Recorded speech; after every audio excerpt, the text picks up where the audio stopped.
예.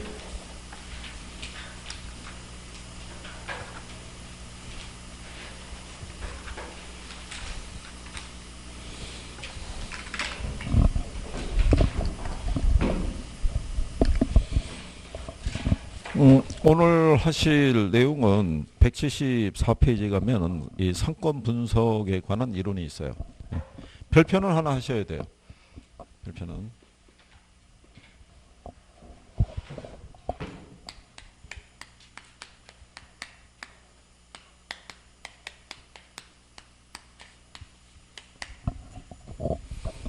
예, 이 상권 분석 이론에 보시게 되면 제일 먼저 나오는 게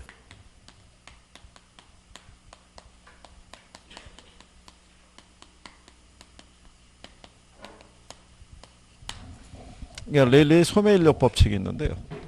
요 이론은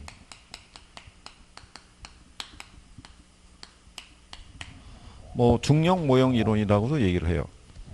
예전에 학창시절에 보면은 아이작 뉴턴의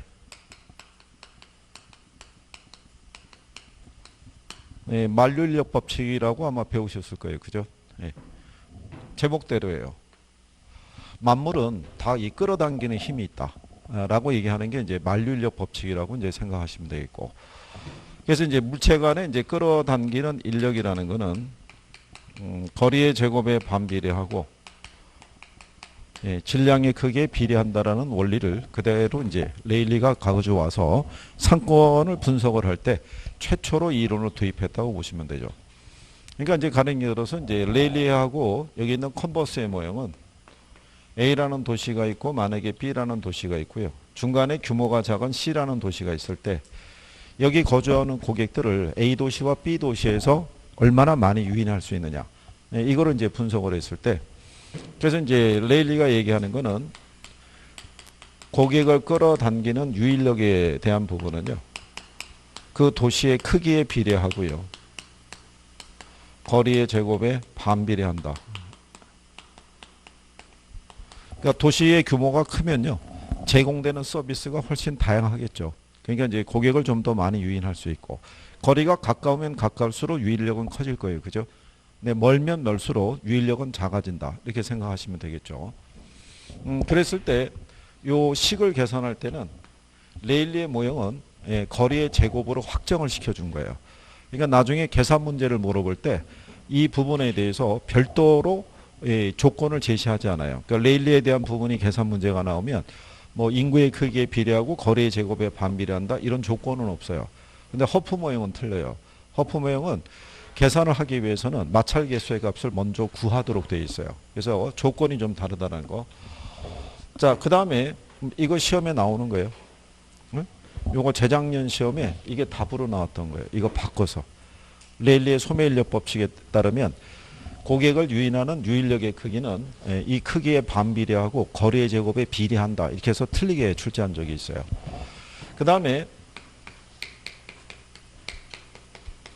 만약에 A라는 도시가 있고요. B라는 도시에 있을 때 경계 지점을 우리가 구별을 할 때 A 도시하고요. B 도시의 크기가 같으면 경계에는 중간 지점이 되고요. 만약에 A 도시가 B 도시보다 2배 이상 크다라고 그러면 경계는 규모가 작은 무슨 도시 쪽에? B 도시 쪽에. 예, 근데 요게 항상 A가 B보다 크면 B 도시 쪽에 가깝다라는 걸로 고정을 시키지 마시고 문맥이 바뀔 수 있어요. 그러니까 B 도시에 가깝게 또는 A 도시로부터 먼 지점에 뭐 이런 식으로 문장의 표현이 있으니까 문장의 표현은 잘 보셔야 돼요. 그죠? 이론으로 인용을 한다 그러면 요거 두 가지 정도 활용할 수 있어요. 자, 그러면 레일리의 소매인력 법칙을 토대로 해가지고요. 유인력의 크기를 우리가 계산해 볼 때 거기 175페이지에 가면요. 위에서 네 번째 줄에 예문이 들어가 있죠. 예. 거기 조건을 보면은 뭐 이런 얘기예요. A라는 도시가 있는데 여기는 인구가 40만. 그죠? 중간에 이제 C라고 하는 이제 도시가 있고요. 여기까지의 거리는 10km. 그 다음에 이제 규모가 작은 B라는 도시가 있는데 얘는 인구가 10만. 그리고 거리는 5km. 그럴 때 C도시에 거주하고 있는 인구가 5만이란 얘기예요.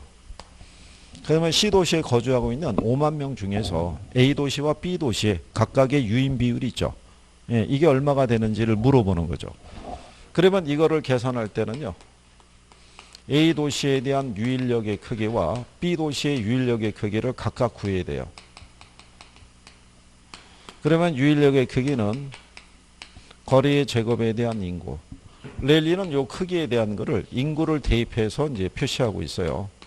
요 식은 똑같아요. 그런데 전체에서 A도시의 유인력의 크기를 우리가 계산을 할 때는요. 우리가 A하고 뭐를 구했냐면 B에 대한 유인력의 크기를 구했죠. 이 합계분에 우리가 A를 대입하면 되고요. B도시를 구하려고 그러면 A 플러스 B분의 B를 대입하면 돼요. 그러면 그대로 대입하시면 되죠. A도시의 인구가 얼마예요? 40만. 거리는 10km. 10의 제곱이니까 100이죠.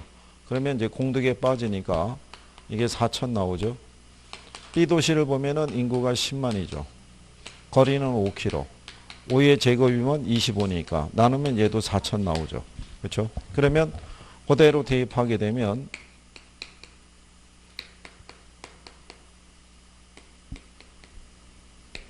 8천분의 4천이니까 50%씩. 그죠? A가 50%면 B도 50%가 되겠죠. 그러면 5만 명 중에서 2만 5천 명은 A도시로, 나머지 2만 5천은 B도시로 유인돼 간다라고 이제 얘기하는 거죠. 이 기출일 문제죠. 기출에서. 근데 이렇게 우리가 활용할 수도 있고요. 아니면 이제 우리가 비례식을 쓰게 되면 크기하고 거리가 있을 때요. A하고 B가 있는데 A가 인구가 40만이고 B가 10만이죠. 그럼 A가 B보다 4배 크죠.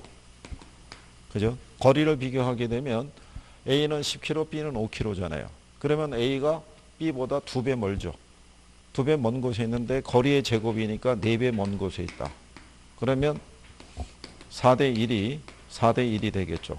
식을 정리하면. 그러면 내항은 내항끼리, 외항은 외항끼리.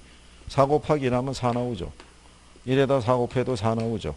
그럼 4대 4란 얘기는 8분의 4와 8분의 4란 얘기죠. 그러면 각각 몇 프로씩? 50%씩.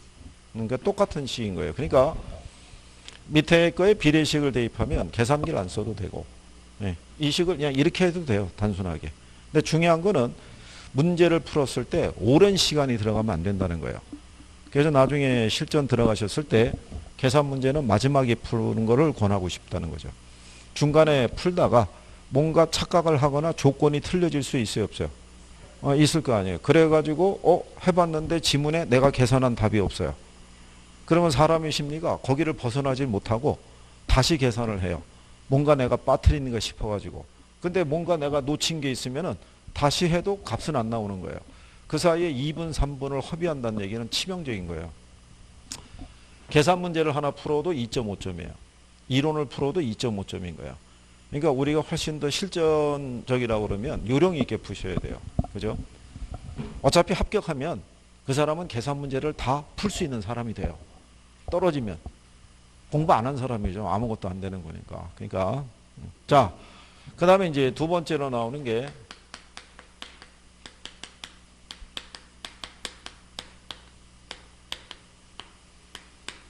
컨버스의 분기점 모형이라고 그랬을 때요. 이거를 우리가 수정 소매 인력 법칙이라고도 얘기를 해요. 그죠? 그럼 컨버스의 모형은 레일리의 모형을 수정해 준 거예요. 이 이론에 의하면 여기 있는 5만 명 중에서 절반은 일로 간다는 것까지는 구할 수 있는데, 그럼 과연 그 지점이 A로부터 몇 킬로 떨어진 지점인지 그 경계 지점을 우리가 확인할 수가 없으니까 그거를 보완해 준 내용이라고 보시면 돼요.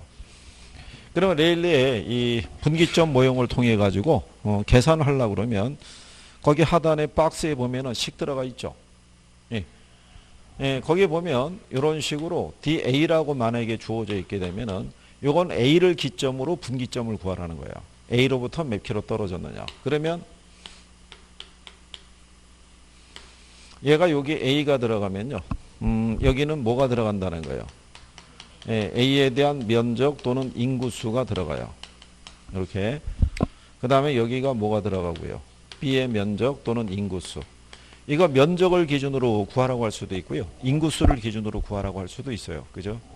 그러니까 A로부터 몇 킬로 지점이냐 그러면 분모에 A가 들어가면 돼요. 만약에 B가 들어오면 분모에 B가 들어가면 돼요. B의 면적 조건이. 그 다음에 여기는 A, B 간의 거리를 얘기하는 거죠.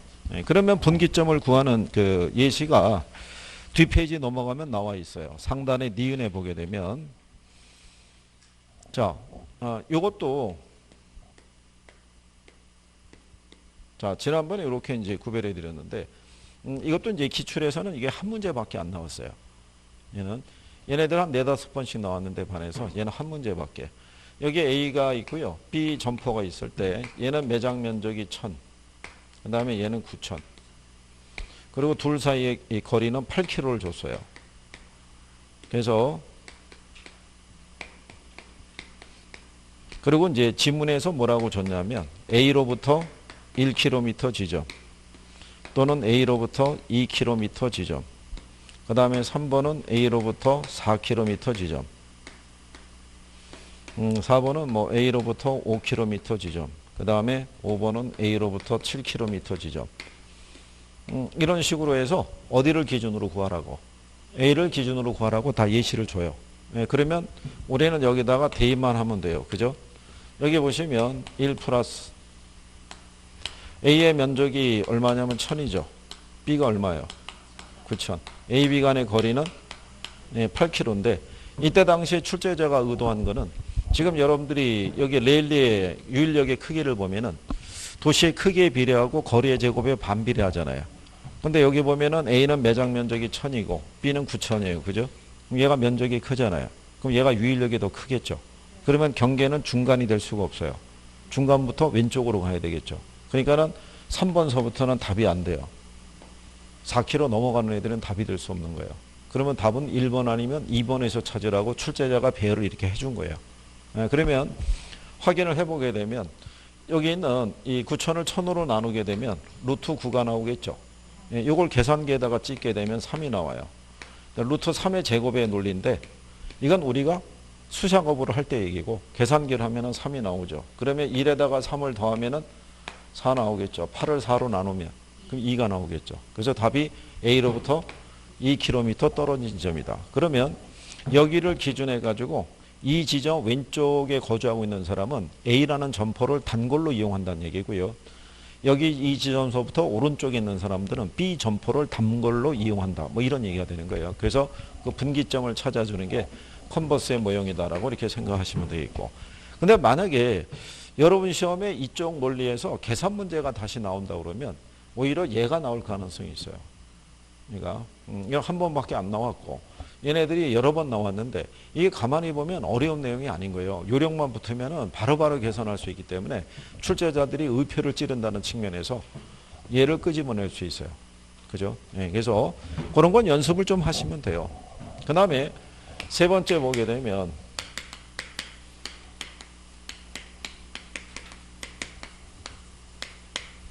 허프의 확률 모형 또는 중력 모형 이론이라고도 얘기를 하죠. 레일리하고 허프의 모형이 저기 제목에 있지만 중력 모형 이론을 내세우고 있다고 보셔도 돼요.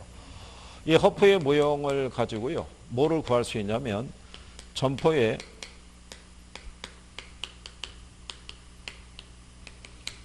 시장 점유율 및 가능 매상고를 이게 추계할 수 있는 거예요. 이게 그런데 레일리하고 컨버스의 모형은 몇 개의 도시만 우리가 가정하냐면 2개의 도시만 가정해요. 그렇죠? A하고 B만. 그러니까 C가 있으면 얘는 이 둘 중에 하나만 선택하도록 되어 있어요. 왜냐하면 이 이론이 미국의 조그만 도시를 기준으로 우리가 구한 거고요. 1930년대는 뭐가 발달하기 전이냐면 교통이 발달하기 전이에요. 그러니까 조금 더 원거리에 규모가 큰 도시가 있어도 여기 있는 사람들이 여기까지 이동을 해가지고 물건을 구입한다는 건 좀 어려운 얘기예요. 그래서 얘네는 선택이 2개밖에 없는데 여기 있는 허프의 모형은 대도시를 가정하는 거예요. 대도시 안에 가게 되면 점포가 딱 둘만 있는 건 아니겠죠. 그렇잖아요. 그래서 이 허프는 최대 7개까지의 점포가 존재할 수 있다고 가정을 한 거예요. 그런데 7개의 점포에 대한 시장 점유율이 있죠. 이걸 구하려고 그러면 얘네에 대한 뭐를 다 구해야 돼요. 점포의 매력도를 다 구해야 돼요. 그러니까 점포의 효용이라고 보시면 돼요. 그러기에는 뭐가 많이 걸려요. 시간이 많이 걸리죠. 그래서 여러분들 시험에는 점포를 딱 3개만 준 거예요. 원래 2개밖에 안 줬다가 28회 때 3개까지 한번 등장한 거예요. 그러면 점포마다 이게 매력도라는 게 점포마다 어떤 특징이 있어요, 없어요? 있겠죠. 점포의 면적이 넓으면 좀 더 다양한 상품을 취급하거나 좀 더 다양한 서비스를 제공할 수 있을 거 아니에요. 그러면 3개 점포에 대한 개별적인 효용을 구해야 돼요. 그러니까 얘가 만약에 30, 얘가 20, 얘가 50이라고 개별 점포 효용을 다 구했죠. 네, 그러면 개별 점포의 효용의 크기를 다 합하는 거예요. 그러면 30과 20과 50을 더하면 100이 나오겠죠. 네, 그 중에 만약에 A 점포의 시장 점유율을 구하라 그러면 100분의 30이니까 30%의 시장 점유율을 갖게 되겠죠. 그죠? 그런데 이 시장 점유율의 크기는 경쟁 점포의 수가 많아지면 많아질수록 점유율의 크기는 달라질 수 있어요, 없어요? 달라질 수 있죠. 그래서 이 레일리와 다르게 허프는 특정한 점포의 어떤 이제 유인력의 크기를 계산할 때는 이게 점포의 크기 있죠. 예, 그 다음에 거리 있죠. 그 다음에 이것까지도 고려해야 되는 거예요. 그래서 요게 하나가 추가가 되는 게 허프 모형의 특징이라고 보시면 돼요. 이게 시험에서 한 2번 나온 거예요. 예. 그러면 레일리하고 컨버스 모형에서는 경쟁 점포의 수를 고려한다, 안 한다? 안 한다는 얘기죠. 허프 모형에서만 이거를 고려해야 된다. 이런 얘기가 되는 거죠. 그렇죠? 자, 그랬을 때 얘네를 우리가 이제 계산하기 위해서는요. 그 이전에 마찰 개수의 값을 먼저 구해야 된다라고 보시면 되겠죠. 그래서 여러분들에게는 그 176페이지에 하단에 그 수식 있죠, 박스에. 예, 거기에 가면은 디귿에 허프의 상권 분석 모형에 따르면 소비자가 특정 점포를 이용할 확률은 경쟁 점포의 수, 점포와의 거리, 점포의 면적에서 결정이 된다 그래서 3가지 요소를 구른 걸로 해놓은 거예요. 그죠? 자, 그러면 제일 먼저 이 허프의 모형을 가지고 뭐를 구해볼 때요. 예, 시장 점유율을 우리가 계산하려고 그러면요. 먼저 개별 점포의 뭐를 구해야 돼요? 효용을 구해야 돼요. 그러면 개별 점포의 효용이 있죠. 요거는 거리에 따른 이게 마찰 개수예요. 그죠? 분의 여기가 매장 면적의 크기를 얘기를 해요. 그러면 이 허프 모형에서는 이 마찰 개수의 값을 먼저 구해야 돼요. 구해야지만 이 식이 완성이 되고 이 시장 점유율을 구할 수 있을 때 마찰 개수의 값은 이거는 계산을 통해서 1도 나올 수 있고 2도 나올 수 있고 3도 나올 수 있어요. 그죠? 근데 이거를 계산을 별도로 한다는 건 힘들어요. 그죠? 그러니까 여러분들에게는 조건을 줘요. 마찰 개수의 값은 주로 얼마라고? 2라고 제시를 해주는 거예요. 그러면 거리의 제곱 이렇게 대입할 수가 있겠죠. 무슨 말인지 아시겠죠? 그래서 이거 여기는 조건을 특히 잘 봐야 돼요. 마찰 개수의 값이 다르게 주어질 수 있어요. A하고 B는 2인데 C는 3이다. 이렇게 줄 수도 있는 거예요. 그러니까 조건을 잘 보고 들어가야 된다는 거죠. 그죠? 그리고 개별 점포에 대한 뭐를 구하려고 그러면요. 시장 점유율을 구하려고 그러면 개별 점포에 효용의 합계 있죠. 분의 개별 점포의 효용을 대입하면 되죠. 그러니까 이거랑 똑같은 거죠. A 플러스 B 플러스 C분의 A면 A, B면 B, C면 C 이렇게 구하면 되죠. 그러니까 원래 식으로는 여기 이렇게 시그마가 들어가 있어요. 그러니까 시그마라는 의미가 합이라는 의미죠. 합계. 그러니까 그냥 이렇게 이제 표현한 거예요. 이거 처음에 시그마를 썼더니 싫어하시더라고요. 낯설은 부호가 있으면 원래 좋아하지 않기 때문에 그래서 이제 이렇게 대입한 거죠. 그러면 여기도 예문이 이제 들어가 있을 때요. 거기 여러분들이 176페이지에 가시면 하단에 밑에서 3번째 줄 있죠. 도시 인근에 A와 B 2개 할인점이 있다라고 명시해 놨어요. 그죠? 그럼 거기 보시면 A 점포는 매장 면적이 얼마예요? 5천이죠. 거리는 몇 킬로? 근데 마찰 개수의 값을 2로 주죠. 그러니까 이게 제곱이 되겠죠. 그럼 100이죠. 5천을 100으로 나누면 50 나오겠죠. 그 다음에 B 점포를 보게 되면 얘가 2만이죠. 근데 거리는 몇 킬로? 20의 제곱은 400이 나오겠죠. 나누면 얘가 또 50 나오죠. 그러면 다 구했잖아요. A의 50, B 얼마? 50. 분의 50이니까. 100분의 50이니까 50%겠죠. 그죠? 그래서 이 허프 모형은요, 계산 문제가 지금까지 한 6번 나왔다 그러면 4번은 50%를 준 거예요. 50대 50. 2번만 80대 20에 대한 성격으로 준 거예요. 구하라고 그럴 때. 이제 그런 요령으로 대입하시면 조건은 다 줘요, 안 줘요? 조건은 주는 거예요. 가장 최근에 나왔을 때가 점포를 3개를 준 거예요. 3개. 3개를. 근데 그걸 3개를 줄 수밖에 없었던 이유가 뭐냐면 이 이전에 나왔던 문제 있죠, 지금. 지금은 50대 50이잖아요. 100분의 50인데 허프 모형은 조건이 있어요. 거기 보면은 고객이 거주하는데 몇만이 거주하냐면 30만이 거주하고 있죠. 근데 30만에 60%만 이용한대요. 조건이. 그럼 30만에 60%는 얼마예요? 그렇죠. 18만의 절반이니까 9만이 나와야 되는 거예요. 그러니까 30만 기준에서 50% 해가지고 18만 이렇게 계산하면 안 돼요. 그러니까 허프 모형은 그 조건이 많이 있다는 거예요. 네. 그런데 요거 이전에 나왔던 문제가 이렇게 준 거예요. A는 5천, 거리는 1km. 그러면 1의 제곱이면 1이죠. 그럼 얘 5천 나올 거 아니에요. 그 다음에 B는 매장 면적을 2만, 거리는 2km. 2의 제곱이면 4죠. 나누면 얘 5천 나오겠죠. 그러면 얘는 누가 봐도 50대 50이잖아요. 이렇게 한번 출제하고 그 다음에 나온 게 이거였다고요. 그러면 여기다가 공 하나 더 붙여준 것밖에 없잖아요. 그렇죠? 그러니까 너무 뻔해지니까 이 양반들이 2년을 쉰 거예요, 문제를. 허프 모형을 2년을 안 내다가 그러고 나온 게 3개의 점포가 등장한 거예요. 그리고 매상고도 구하라고 이렇게 준 거예요. 그래서 그때 학생들이 삐진 거예요.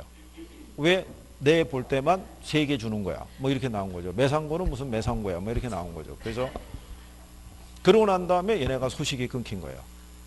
그리고 한 2년 동안 또 안 나오고 있는 거예요. 2년 동안. 그러니까 이제 우리가 이제 만약에 대비를 한다면 그렇다 이런 얘기죠. 그죠? 이거 3개 점포 준 것도요, 어렵진 않아요. A, B, C 3개를 줬는데 A는 매장 면적을 500을 줬어요. 근데 거리가 5km. 그럼 5의 제곱이면 25죠. 그럼 나누면 20. B는 이게 300인데요. 10km 줬어요. 10의 제곱이면 100이죠. 그럼 얘 3. 그 다음에 얘를 450을 줬는데요. 거리를 15km 줬어요. 15의 제곱이면 225예요. 나누면 2예요. 그럼 3개 다 더하면 얼마겠어요? 네, 그 중에 A를 구했어요. 그죠? 그럼 25분의 20이니까 얘의 시장 점유율이 80%라고요. 그죠? 그래서 시장 점유율 80%. 그 다음에 매상고 구하라고 준 거예요. 매상고는 거기 고객 인구가 4,000명 있는데 4,000명이 월 35만 원을 지출한대요. 이거 계산하면 14억 나오는데요. 14억에 대한 몇 프로니까? 80%. 그래서 11억 2천. 이렇게 해가지고 계산하라고 유도한 적이 있어요. 일단 학생들 입장에서는 당황한 거예요. 왜? 맨날 2개만 보다가. 그런데 저희들이 연습 문제를 드릴 때 나중에 대비할 때 모의고사 될 때는 이거 3개까지 다 준 거예요. 3개까지도 주고 마찰 개수의 값도 A, B하고 C는 다르게도 주기도 하고 다 풀어주게 한 거예요. 근데 이제 사람들은 항상 자기에게 유리한 것만 기억해요. 복잡한 건 좋아한다, 싫어한다. 싫어하는 거예요. 그냥 간단한 거.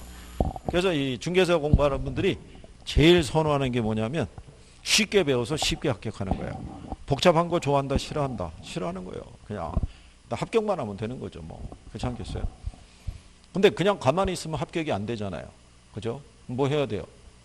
공부해야 되죠. 요즘 강의할 때 느끼는 게 뭐냐면 이론을 쭉 얘기하죠. 그 다음에 물어보죠.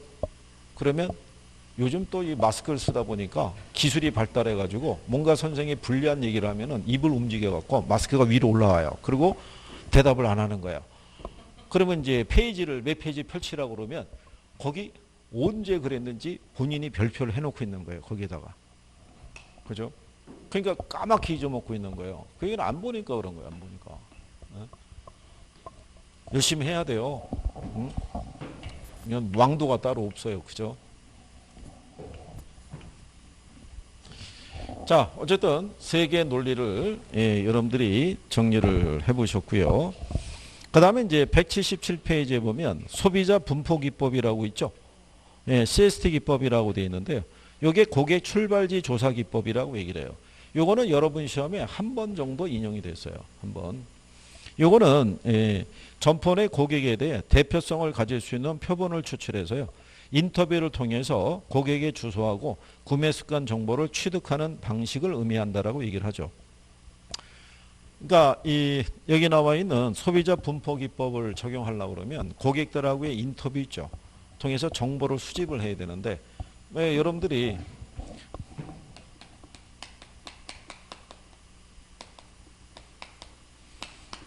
마트나 백화점에서 간혹 가다가 보게 되면요.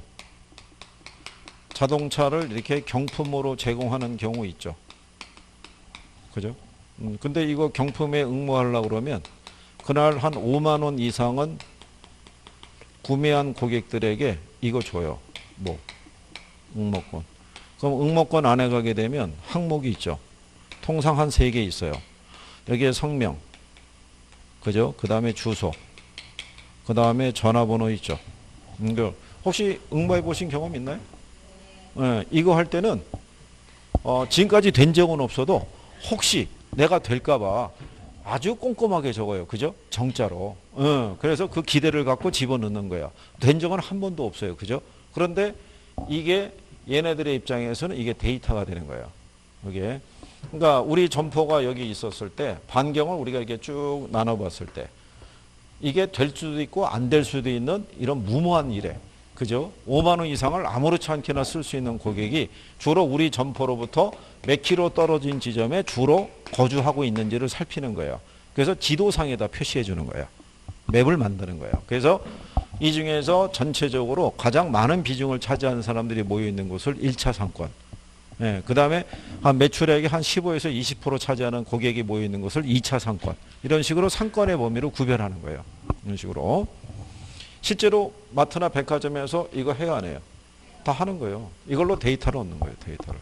여러분들에게 카드 발급받으라고 자꾸 권유하는 것도 그거예요. 걔네는 여러분들에게 카드 발급해주고 카드를 분석을 해요.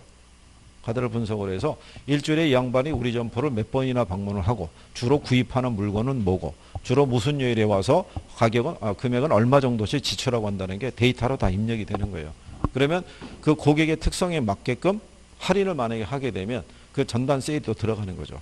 그러니까 와서 자꾸 쓰란 얘기죠. 그래서 이거를 하게 되면은요, 상권의 규모를 파악할 수 있고요. 1차 상권, 2차 상권 이런 거. 그 다음에 고객의 특성이 있죠. 주로 어떤 물건을 구매하는지 뭐 이런 것도 우리가 확인할 수 있고요. 광고 및 판촉 전략 수립해도 유용하다는 얘기죠. 뭐 이런 거죠. 만약에 신문에다가 전단지 삽지해서 만약에 광고한다 그러면 1차 상권이 모여있는 곳에서는 우리나라의 대표 일간지가 조중동이라고 그러죠. 여기는 그냥 조중동을 다 뿌리는 거죠. 덮어버리는 거죠. 매출을 절대적인 걸 차지하니까. 근데 2차 상권은 3개 일간지에 광고도 할 필요 없죠. 거기는 한 2개 일간지에만. 3차 상권은 하나의 일간지에만 광고하게 되면 광고비 대비 광고 효과는 상대적으로 같이 유지를 할 수 있겠죠. 그래서 그런 전략을 쓰기 위해서 이걸 하는 거고요. 마지막에 이제 점포의 입장에서는 새로운 점포를 하나 개점할 생각도 있을 수 있어요, 없어요? 있을 수 있다는 얘기죠. 근데 만약에 조사해 봤더니 여기가 이제 충정이 이제 세종시가 되는데 여기서 오는 고객이 있는데 좀 멀리 떨어져 있잖아요. 그런데 여기가 거의 한 2차 상권 정도의 매출이 나와요. 그 여기가 잠재적인 고객이 많이 있을 수 있다는 얘기잖아요. 그러면 조사에 의하면은 나중에 우리가 점포를 하나 추가로 낸다 그러면은 여기를 기점으로 낼 수도 있겠죠. 그런 데이터를 얻을 수 있는 게 소비자 분포 기법이라고 보시면 돼요. 그 다음에 이제 뒤에 보시면 공간 균배의 원리라고 있어요.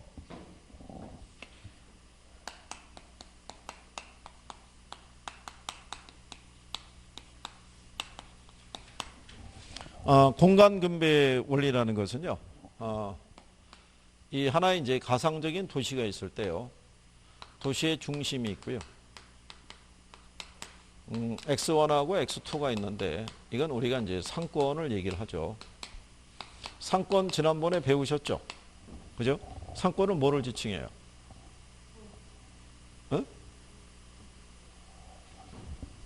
이게 고객이 존재하는 공간이라고요. 상권은 우리가 배우지라고 그러죠. 그렇잖아요. 점포의 매출이 발생하게 되는 게 상권에 의해서. 그래서 얼마나 좋은 상권을 우리가 갖고 있느냐에 따라서 점포의 매출은 달라질 거 아니에요. 그죠? 인구가 많다고 상권이 반드시 좋은 건 아니에요. 인구는 많더라도 무슨 능력이 떨어지면, 구매력이 떨어지면 매출이 발생이 안 되는 거예요. 그죠? 그러니까 점포가 들어설 때는 그 지역에 뭐를 다 고려하는 거예요. 상권을 고려해서 들어가는 거예요. 고객들에 대한 지불 능력이나 이런 걸 감안해서 연령대 이런 거 다 조사하는 거죠. 그래서 여기는 동질적인 소비자가 존재한다는 가정이에요. 그러니까 소득 수준도 같고 물건을 선호하는 기호도도 같고 그랬을 때 이 공간 안에서 점포가 어디에 입지하는 게 유리하냐 이런 얘기예요. 이거는 점포의 성격에 따라 틀린 거예요. 도시의 중심에 입지해야지 유리한 유형의 점포가 있고요.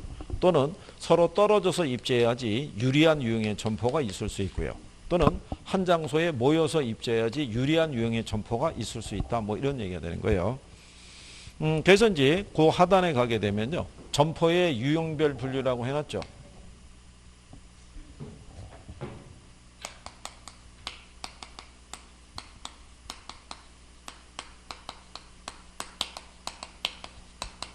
그래서 이제 종류를 나눠보면요.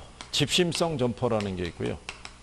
집재성 점포라는 게 있고, 산재성 점포라는 게 있고요.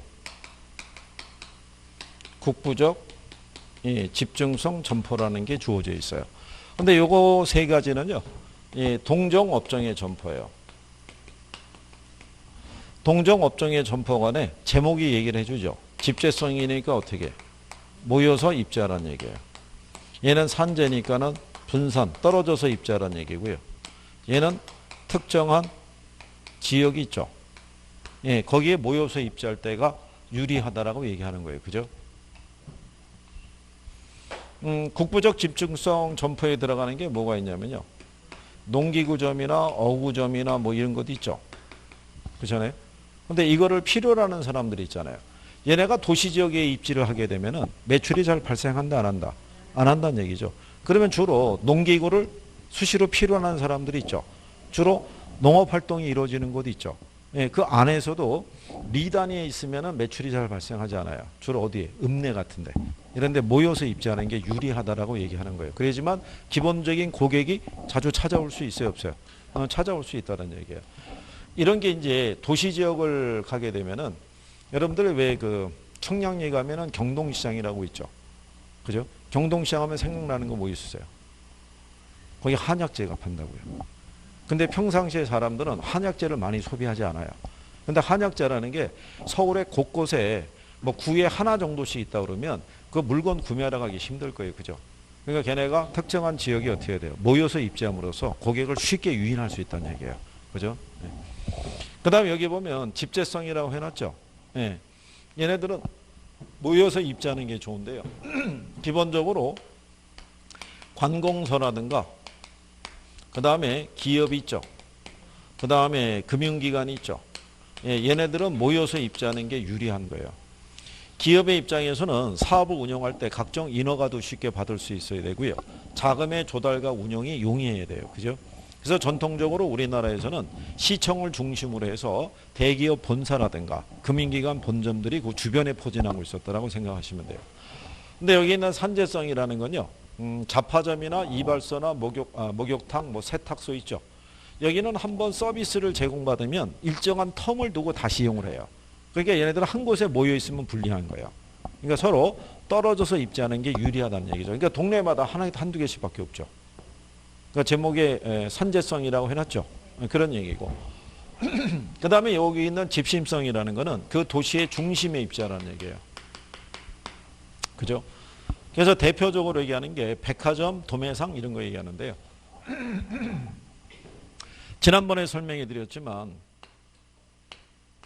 1980년 기준했을 때 서울이 있죠. 서울에는 백화점이 여기밖에 없었어요. 명동밖에. 그럼 80년에는 왜 명동에만 집결이 있냐면 80년에는 우리나라의 국민소득이 높은 수준이 아니었어요. 한 1000불 수준이었다고요. 그러니까 백화점까지 가서 교통비용을 지불하고 물건을 구매할 수 있는 고객들이 많지 않았다는 얘기죠. 그러니까 그때는 백화점에서 지점을 낼 생각은 거의 안 했다고 보시면 돼요. 지금은 서울에서도 지점이 있어요, 없어요? 동서남북 나눠가지고 백화점도 지점이 다 들어가 있어요. 근데 지금은 이때 당시는 못 들어가 있던 거죠. 그러니까 차라리 얘네는 이 도시 곳곳에 흩어져 있는 고객을 쉽게 유인하기 위해서는 도시의 중심에 있는 거죠. 그래서 모든 교통 노선은 여기를 관통하겠죠. 이렇게. 예, 이렇게 해서 이제 유인한다라고 생각하시면 돼요. 그죠? 가끔 제목을 바꿔서 낼 때가 있어요. 지문으로. 그러니까 용어 정도만 이제 구별할 수 있으시면 돼요. 예, 그 다음에 이제 옆에 이제 그 보시면은 179페이지에 중간에 가면 상품의 종류별 입지라고 해놨어요. 그죠? 예.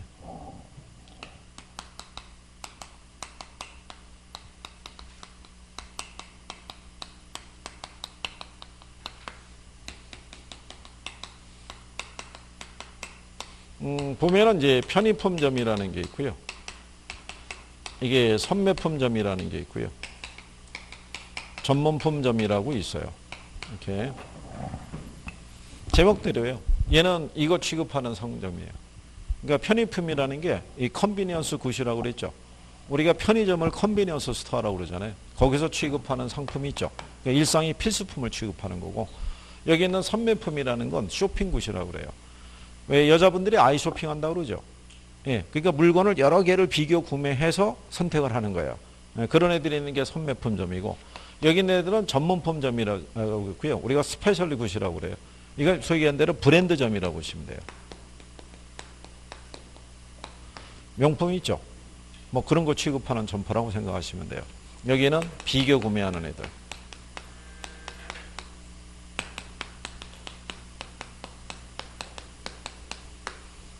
이런 식으로 예, 구별을 하시면 될 거예요. 그죠? 예.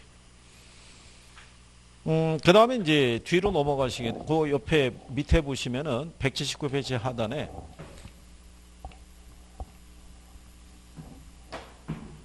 요거는 이제 요게 작년 시험에 처음 나온 거예요. 이게 원래 이론에는 다 있었는데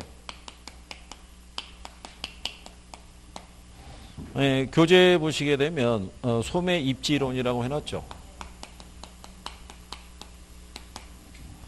그러니까 이거는 뭐냐면 점포가 입지를 할 때 어느 장소에 입지하는 것이 가장 매출액을 많이 발생시킬 수 있느냐, 예, 그거를 감안해서 입지를 하라고 그랬을 때요.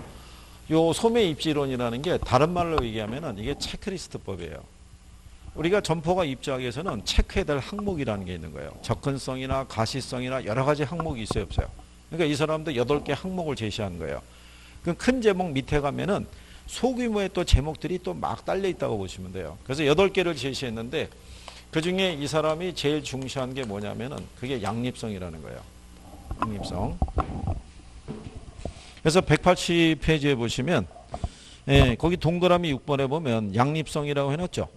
예, 양립성이란 서로 다른 인접 점포 간에 고객을 서로 주고받는 현상으로 이 원칙을 가장 강조하였다 이렇게 해놨잖아요. 그죠? 그게 뭐냐면 고객이 물건을 구매하러 이제 이동을 했을 때 이동에 방해받지 않고요. 자유롭게 물건을 구입할 수 있는 곳에 점포가 입지했을 때 매출이 커진다는 얘기예요. 이번에 이 코로나19 이 바이러스 때문에 그 명동에 있는 L쇼핑이 그 문 닫은 적이 있죠. 예, 걔네가 주말에 매출액만 거의 100억대 육박한대요. 그러니까 주말에만 백화점을 방문하는 인원이 한 1, 20만 명이 왔다 갔다 한대요. 그러니까 여러분들이 왜 그 명동이라는 상권이 있잖아요. 그게 블록화된 상권이에요. 굉장한 거죠. 주말이면은 수십만 명이 왔다 갔다 하는 거예요. 그러면 걔네들이 이 안에 들어가게 되면 이 안에서 차량의 통행에 방해받지 않고 자유롭게 돌아다니면서 쇼핑을 해요. 그죠? 그러니까 여기 주말 같은 데 가면은 어깨를 이렇게 부딪히면서 갈 수도 있는 정도예요. 그죠? 네, 그러니까 이런 곳에 점포가 있어야 된다는 거예요. 그게 양립성이라는 거예요. 이게 그 일부 교과서에 보면은 보완적인 상품을 취급해야 된다고 얘기했는데 만약에 양복점이 있고요. 재화점이 있잖아요. 얘네 모여 있지 않아요. 옷은 옷대로 있고 구두나 신발은 신발대로 있는 거예요. 얘네가 다 비교 구매하는 애들이니까. 그죠? 바깥 양반 양복 사준다고 구두까지 꼭 사줘야 안 사줘요? 거짓 않는 거예요. 가게에서 마지막으로 소비하는 게 양복이에요. 그죠? 큰맘 먹고. 근데 거기다 구두까지 사준다는 건 있을 수 없는 일이에요. 그죠? 이건 나중에 또 큰맘이 먹었을 때 한 번 더 사줄 수 있는 거예요. 그죠? 하는 거 봐서. 뭐 이런 얘기죠. 제가 이거 강의해 보면서 딱 느낀 게 뭐냐면 일단 용돈 박하게 준다. 그죠? 지난번에 용돈 100만 원 어떻게 생각하냐고 물어봤을 때 그 싸늘한 분위기는 어디나 똑같았어요. 근데 여러분들이 만족할 때가 언제였냐면 1년에 100만 원 준다는 거는 좋아했어요. 그러니까 이런 것도 용납이 안 되는 거죠. 뭐 그런 거예요. 그래서 제일 강조한 게 양립성이었다라고 생각하시면 돼요. 그죠? 자, 뭐 그런 내용 정도 보시면 되겠고요. 그 다음에 이제 뒤로 넘어가시면, 우리는 이제 191페이지 가시면 정책론이 있어요.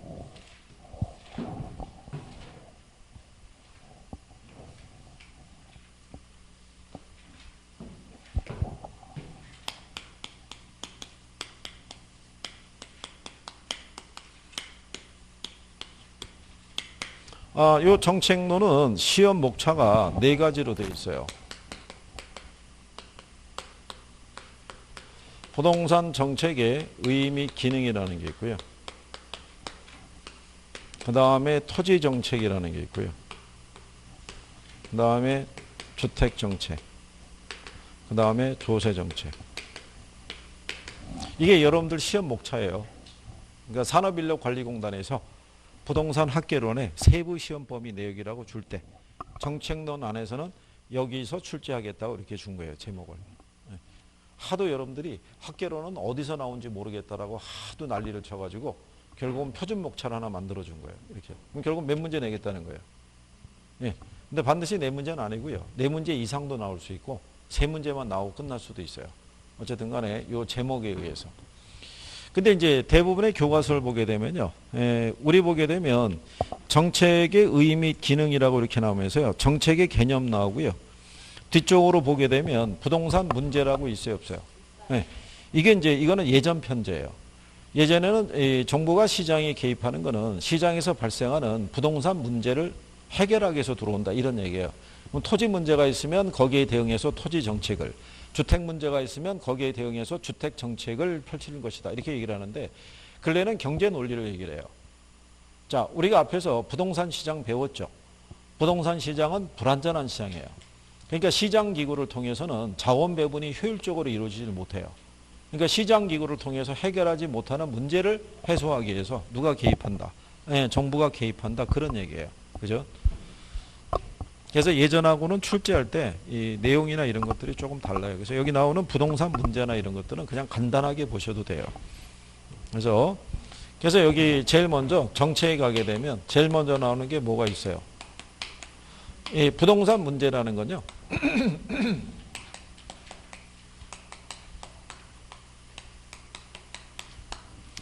이 부동산하고 인간과의 관계가 악화됐을 때 나타나는 게 부동산 문제라는 거죠. 그러니까 우리에게 주어진 시소한 자원을 효율적으로 이용하지 못하게 되면 부동산 가격이 계속적으로 폭등하는 문제가 발생할 수도 있어요, 없어요? 또 관련된 부동산 정책이 실패했을 때 그게 지금 누적되어 있는 거라고 보시면 돼요. 지난 수십 년간. 그렇잖아요. 수도권하고 지방하고의 부동산 가격의 격차가 크죠. 우리나라의 대부분의 정책은 뭐냐면요. 이게 이렇게 부동산 가격이 있다가 오르죠. 오르면 정책이 개입을 했을 때 이 가격을 다시 떨어뜨리는 게 아니라 더 이상 오르지 못하게 통제하는 거예요. 그러다 나중에 또 무슨 상황이 되면은 일반 경기가 침체하죠. 그러면 이 대부분의 정책이 뭐냐면 일반 경기를 살리기 위해서는 부동산 쪽을 풀어주는 거예요. 그럼 부동산 경기가 살아나면 일반 경기에도 긍정적인 영향을 주니까. 그런데 문제는 그 와중에 가격이 뛴다고요. 왜냐하면 부동산에 관한 대출 규제 이런 거 풀어버리면 사람들이 대출 받아갖고 뭐를 사겠어요? 집에 투자하는 거예요. 그러면 또 가격이 어떻게 돼요? 오르죠. 그럼 이때 또 규제가 또 들어오는 거예요. 그럼 더 오르지 못하게. 근데 문제가 가격이 이렇게 오를 때 서울에 이제 강남구에 있는 뭐 아파트 단지를 기준으로 해서 가격이 변하기 시작해요. 그럼 그게 강남 3구에 영향을 주고 그게 주변 신도시에 영향을 주고 그게 주변으로 확산될 조짐을 보이면 정부가 들어와요. 그리고 차단을 시키는 거예요. 그러면 수도권하고 지방하고의 가격 격차가 커지는 거예요. 그게 지금 나타나는 거예요. 지금은 지방에 있는 분들이 인수를 하기 힘들어요. 이런 거 팔아가지고. 그렇죠? 아니, 들어갈 수는 있어요.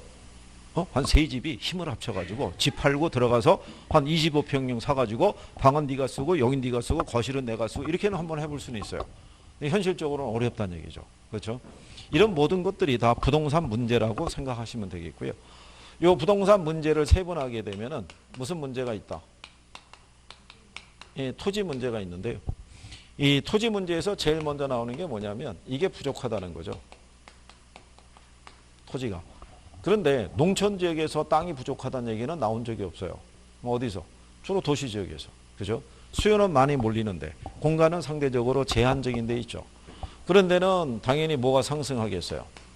이게 상승해요. 그러면 얘는 이거를 불러일으켜요. 예, 그럼 투기는 다시 땅값을, 부동산 가격을 밀어 올리는 역할을 한다고 생각하시면 돼요.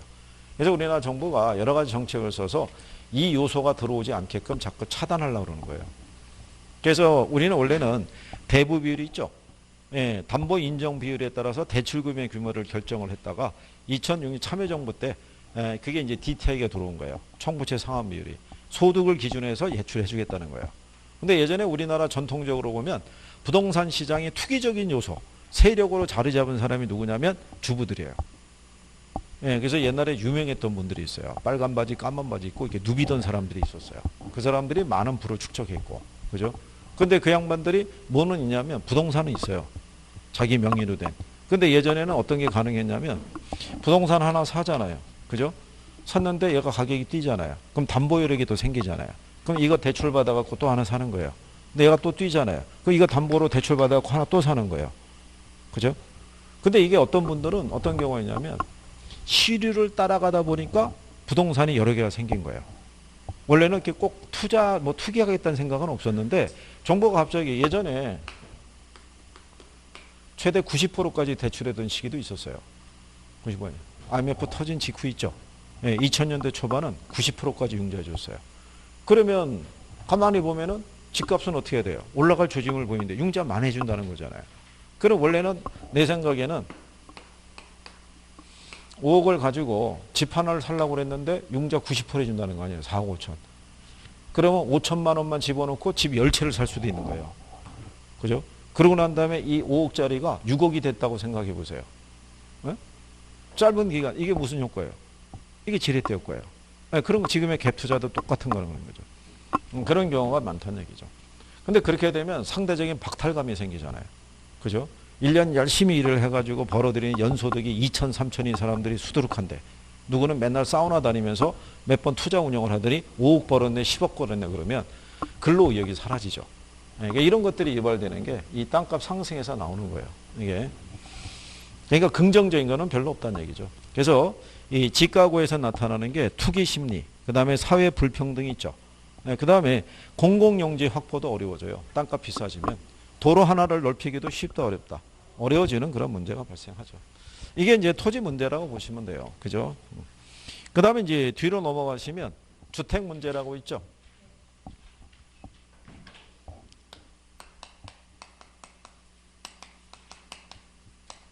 주택 문제는요, 양적인 문제 다음에 이제 질적인 문제가 나오는데, 양적인 거는 주택의 절대량이 부족해서 나타나는 거예요. 그래서 대부분의 국가에서는 이 나라가 만들어진 다음에 초기에는 양적으로 팽창시키는 데 주력을 해요. 주택 공급 늘리는 쪽으로. 근데 어느 정도 이제 주택 공급이 이루어지고 난 다음에 그 다음에 찾아오는 게 무슨 문제겠어요? 그 질적인 문제예요. 그러면 예전에 비해서 뭐는 늘어난 거예요? 그러면 거기에 걸맞게 나도 좀 더 넓은 공간이 있죠. 이렇게 이제 주택 서비스를 소비할 수 있어야 되는데 이게 안 돼요. 그죠? 여러분들이 1980년 있죠. 이때 아마 대졸 신입사원들의 그 연봉이 한 500에서 한 700 수준이었을 거예요. 그때. 그런데 지금 2020년이잖아요. 대기업 이 대졸 신입사원이면 연봉이 한 3천 정도는 될 거예요. 못해도. 그럼 예전에 비해서 한 6배 정도 뛴 거죠. 근데 80년에는 강남의 아파트 한 채 가격이 한 2천만 원 수준이었다고요. 이게. 그러면 왜 이게 2천 수준이냐면 우리나라가 82년도에 프로야구가 개막이 됐어요. 예, 그때 프로야구를 제일 잘하는 사람의 연봉이 2천에서부터 2,400 수준이었어요. 그 왜 2천을 기준으로 주냐면 그 당시에 강남에 30평 아파트 가격이 2천이라는 거예요. 그럼 특급 선수면 최소한 강남에 집 한 채는 살 수 있는 돈을 받아야 될 거 아니냐. 이런 기준으로 만들었다는 거예요. 그러면 자 500만 원, 500에서 700 정도 연봉을 받을 때 절반을 저축을 한다 가정할 때. 그렇죠? 예, 그럼 한 200만 원씩 해갖고 절반을 저축을 하게 되면 한 10년 걸리지만 7년, 8년 저축하고 나머지 부족한 부분은 융자 받으면 집 하나 살 수 있어요, 없어요? 살 수 있는 거예요. 근데 지금은 2천이 아니잖아요. 그렇잖아요. 이게 거의 뭐 10억에 육박한다 그러면 이거 벌어가지고 집 사는 건 어떻게 돼요? 어렵죠. 넓은 평형은 꿈도 못 꾸는 거예요.